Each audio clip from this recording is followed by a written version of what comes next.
ગોપાલભાઈ Italian કહે છે કે અઠવાડિયું વિચારવાનો સમય આપું છું, ત્યાં સુધી હું શાંતિ રાખીશ. એક અઠવાડિયાનો સમય બિન રાજકીય રીતે આવો ખેડૂત અને મજૂરોની લડાઈ લડીએ. ગોપાલભાઈ પાર્ટી છોડીને બિન રાજકીય રીતે લડવા તૈયાર હોય તો ભગવાનની સાક્ષીએ કહું, આટલા ખેડૂતોની સાક્ષીએ કહું, રાજુ કરપડા આજીવન કોઈ પાર્ટીમાં જોડાશે નહીં. તમે જે પાર્ટીમાં, તમે રાજકીય પાર્ટી હારે રહ્યો તો વાંધો નહીં, તમે ભાજપના નેતાને ગાંધીનગરમાં બથંબથ કરો તો વાંધો નહીં. અમે પાર્ટી છોડી તો કે પૂરું થઈ ગયું, ખેડૂતો દગો, ગદ્દારી, વિશ્વાસઘાત બધું થઈ ગયું. મારી વાત એટલી જ છે કે બિન રાજકીય રીતે લડવું હોય મારી તૈયારી છે. તમે પણ પાર્ટી મૂકીને મેદાનમાં આવી જાવ.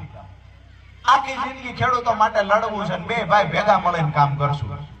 આ નથી કરતા. એ એવું કે હું જ્યાં છું મારે રાજકારણમાં રહેવાનું, તમારે નહીં જવાનું. ભાઈ અમારો વારો તો આવવો જ, અમારા ખેડૂતોનો વારો કેદી આવશે?